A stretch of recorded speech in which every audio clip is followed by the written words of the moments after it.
What's up, Planeswalkers? It's your boy K-Dog here with a deck tech for the FNM event, Singleton. And this one, taking a look at the new mechanic Mutate in Temur colors. So, I don't know about you guys, but I'm having a ton of fun with the new Mutate mechanic. It's been a blast. And there's a few cards in here that are a little bit hard to play with the Mutate, but you know, we're going to take advantage of the Singleton format. It's a little slower, a little more variable, and we're going to try to play around with them and have some fun. So obviously, Illuna, Apex of Wishes is kind of the star here for the Mutate mechanic. A 6/6 Flying Trample for 5 mana in Temur colors, and then we can mutate it for 6. And when it mutates, we basically put a non-land permanent card either onto the battlefield or into our hand. And since being a Singleton format, you don't really care what that permanent is. There's no duplicate, so even if it's like another Planeswalker or anything like that, you don't have to worry about it being stuck in your hand or anything like that. So you're always going to get some decent value. And we are very creature and permanent heavy in this list. So you get a bunch of value when you mutate this guy. And then, of course, we also have Auspicious Starrix, which fulfills a similar role, 6/6 for 5. So if you just play this for 5 mana as a 6/6, that's pretty sweet. And then you can mutate it for 6. And whenever it mutates, we exile X number of cards from the top of our library. And we put any permanents onto the battlefield that were exiled that way. So you can get a ton of value if you just mutate this a few times. And of course, with the mutate mechanic, you can just play this out for 5 mana as a 6/6 and then mutate onto it with something else, and you still get that mutate trigger. So that's pretty sweet. We also have Cloudpiercer here. It's a 5/4 for 5. Reach. That's pretty solid. And mutate is only 4. So that's pretty cool. You can mutate this for 4 mana and get a 5/4 onto one of your other smaller creatures. And whenever it mutates, you may discard a card. And if you do, draw a card. It's like that's kind of a May ability. Especially works well in a Singleton format where some of your cards don't necessarily line up as well as what your opponent is doing. Or if maybe you flood out or something like that. Or you're struggling for your land drops. Things like that. It's kind of nice having that card filtering. We also got Pouncing Shoreshark. Since we are pretty creature heavy, any little bit of sort of interaction we can get is going to be fantastic. So Shoreshark is great. It's a 4/3 with Flash.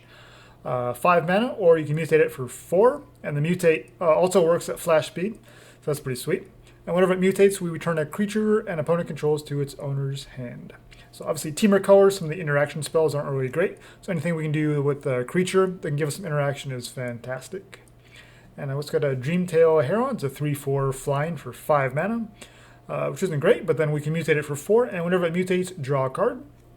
So we can just kind of mutate this on one of our smaller creatures, turn it into a 3/4 flyer, draw a card. That's pretty sweet. And then if we mutate onto it, we also get to draw a card. So that's fantastic. Parcelbeast also is a fantastic card advantage. It's a 2/4 for 4. Again, it's not a great value, but the mutate is only 2. So that's awesome.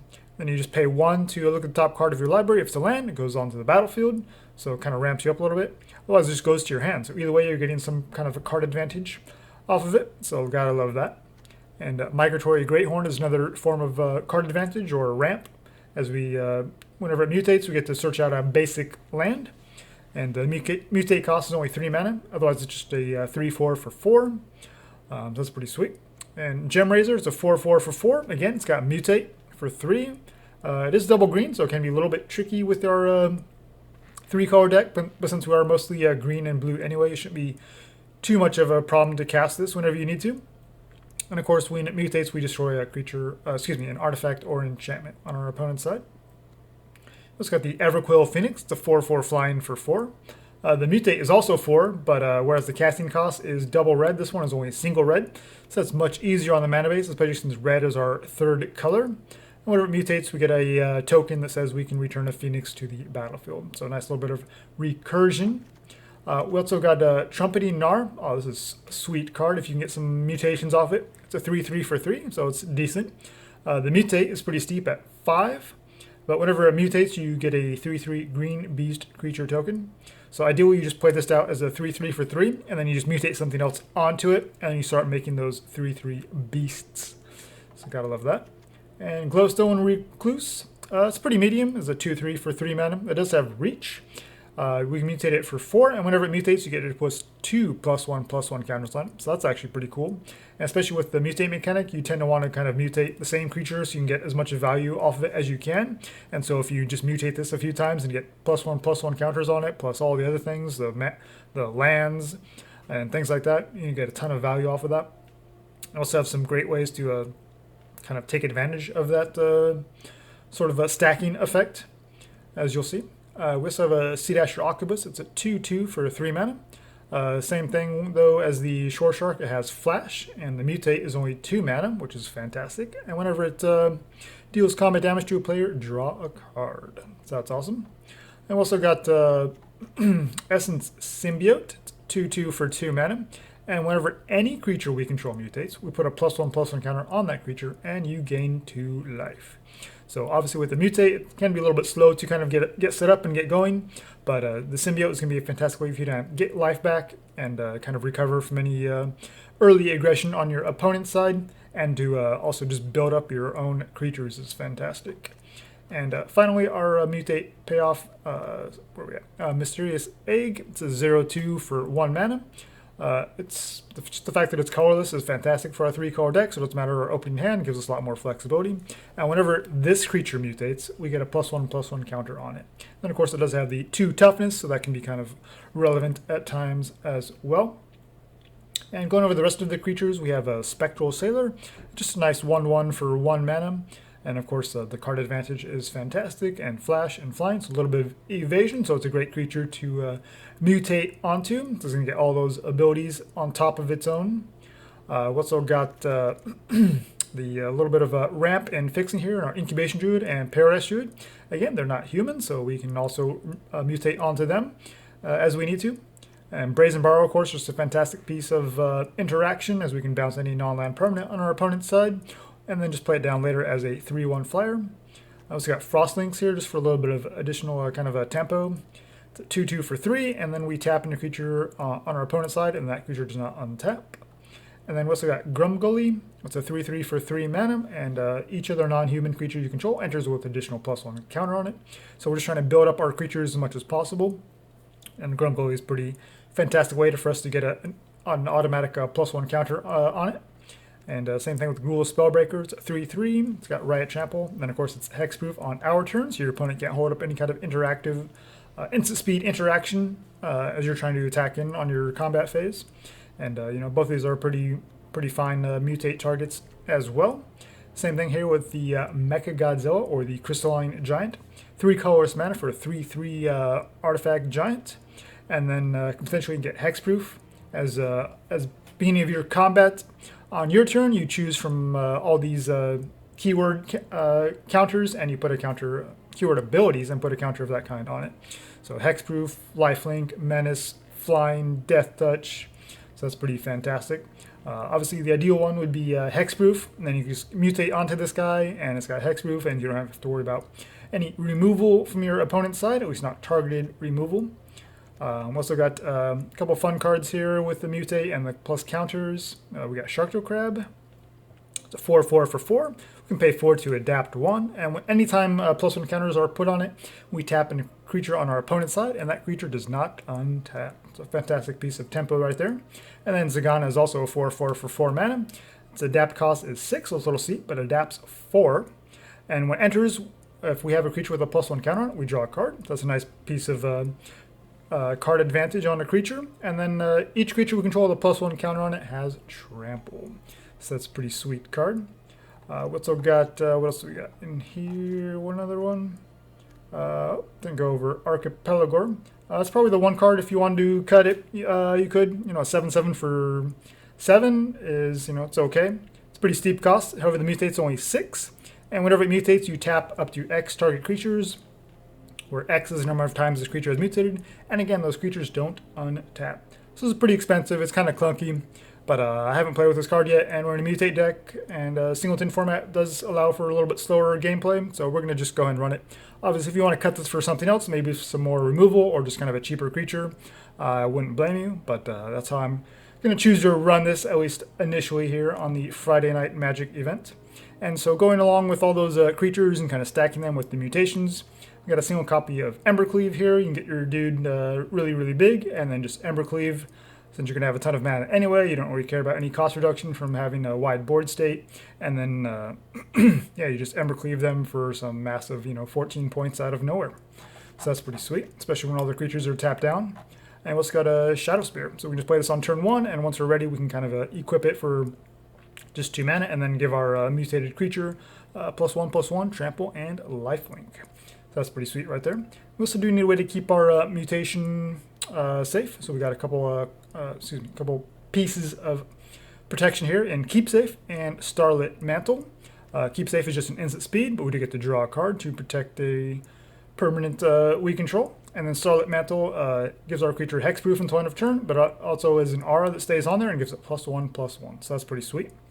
We do have a little bit more interaction here in the Callous Dismissal, as we can bounce something, any non-land permanent on our opponent's side, and we get to amass 1. Then, of course, the token is a zombie, so we could also potentially, mutate onto that. Also got a Lava Coil here, since that's 4 damage is pretty relevant in most situations. And we also have at the very end here Perforos's Intervention, X in red.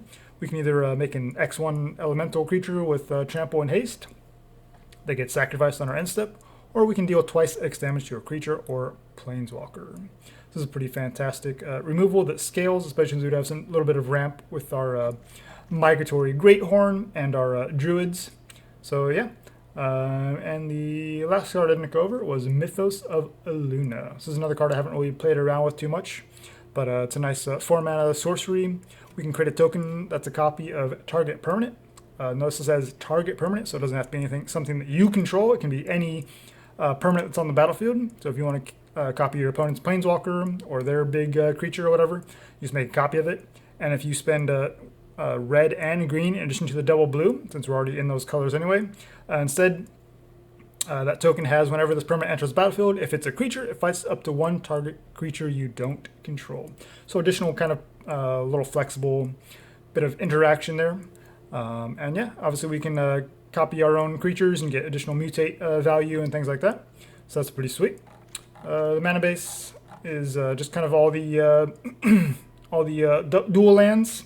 Got a 1 Failed Passage, of course the Tri-land, the Ketria Triome, which is the Temur 3-colored land, and then yeah, just all the dual lands in each of the 2 colors. And then for our basics, we got 4 forests, 2 mountain, and 4 islands, since we are basically a blue and green deck, and red is just our 3rd color. So yeah, this is the deck I'll be testing out the most. Oh, actually I forgot the planeswalkers. Oops. Lukka, Coppercoat Outcast, of course, is a 5-mana, 5 loyalty planeswalker. It's a fantastic piece of card advantage. We can +1, exile the top 3 cards of our library. As long as Lukka is around, we can cast those creature cards. And we can -2 to exile a creature we control, then reveal cards until we find a higher converted mana cost creature, and then that creature goes on to the battlefield. So obviously we do have a lot of the early plays, things like that. If we draw our Mysterious Egg in the late game and we have our Lukka out, then we can just, if we've already been mutating and building up other creatures, then we probably don't need our egg too much. We can just exile it and find something better. Same thing with our Druids here. If we don't need them anymore, if we haven't mutated onto them, then we can just exile them and find something better. So that's pretty sweet. And of course, if Lukka sticks around, the -7 is just pretty much game over, as we deal damage equal to the creatures that we control, their power to our opponent, I believe. Yeah, each opponent. And it's basically it's the total power. We also have the new Vivien, Vivien 5. It's a 3 loyalty planeswalker. We can look at the top card of our library at any time. We can cast creature spells from top of our library, so a fantastic card advantage. You see how creature heavy we are, so obviously we're going to get some value off of this. We can +1 to make a 3/3 beast. And then we give it Vigilance, Reach, or Trample, so that's pretty sweet. And then -2, we can, whenever we cast our next creature spell, we can search our library for a creature with lesser converted mana cost and put it onto the battlefield. So even if it's something you don't necessarily need, you're still getting the creature out for free. And then you can always use Lukka's -2 just to get rid of that and find something bigger. So they kind of work really well together. And yeah, you're just trying to get any creatures onto the battlefield as you can and give yourself more options for mutate and things like that, or just jump blocking while you're beaten down with your big mutated creature. So yeah, it's pretty fun deck. Played it a little bit in just kind of some unranked play, and even in Singleton form, it actually did all right. So yeah, definitely looking forward to playing this out on the FNM event. And yeah, thanks for watching, guys. Let me know how you guys would run this or what decks you guys are running. So thanks for watching, and we'll see you in the next one. Good luck.